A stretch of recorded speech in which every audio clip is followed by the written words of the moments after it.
स्वामी जगाची माऊली, स्वामी कृपेची साहुली, ऐसी निरंतर माया मी कुठे न पाहिली. श्री स्वामी समर्थ.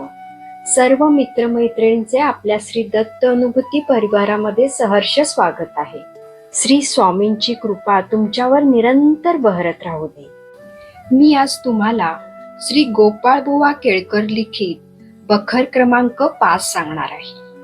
त्यापूर्वी तुम्हाला एक विनंती करते की आपल्या श्री दत्त अनुभूती या चॅनलला सबस्क्राईब जरूर करा. शेअर, लाईक, कमेंट्स करायला विसरू नका. आणि तुमच्याकडेही दैवी अनुभव असतील तर ते आपल्या 9137411207 या नंबरवर व्हॉट्सअप करा.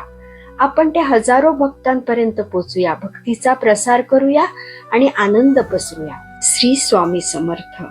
बखर क्रमांक 5. वाईकर ब्राह्मणाची गोष्ट.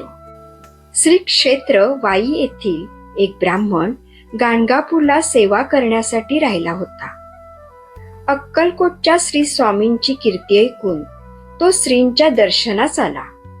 श्री स्वामींची लीला पाहून त्याला परम आल्हाद वाटला.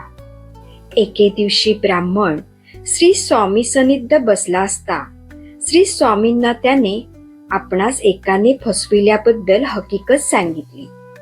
ती अशी.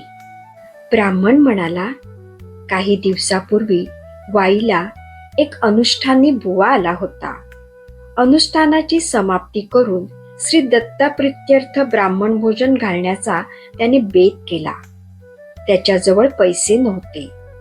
आपणाजवळून त्याने समाराधनेबद्दल 25 रुपये घेतले. आपली हुंडी 1-2 दिवसात येणार आहे. आल्याबरोबर रुपयांची परतफेड करीन असे तो म्हणाला. दुसऱ्या दिवशी समाराधना वगैरे यथासांग झाल्यावर रात्री ब्राह्मणाने पोबारा केला. माझे गरिबाचे रुपये बुडवले. ब्राह्मण आणखी म्हणाला, महाराज, मी आपल्या नावावर रुपये दिले, त्याची अशी अवस्था व्हावी का?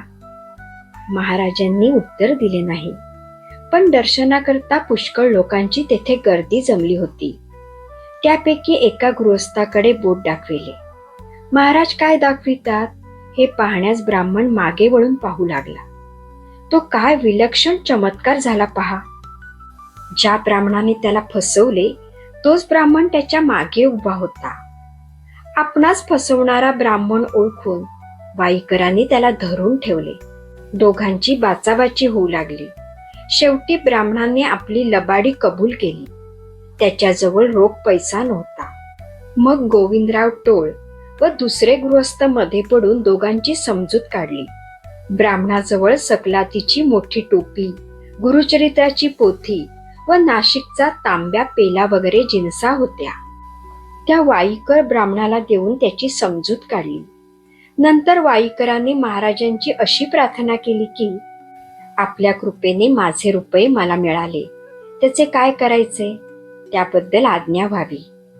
महाराजांनी उत्तर दिले की आम्हास ठाऊक नाही, आल्या वाटेने जा.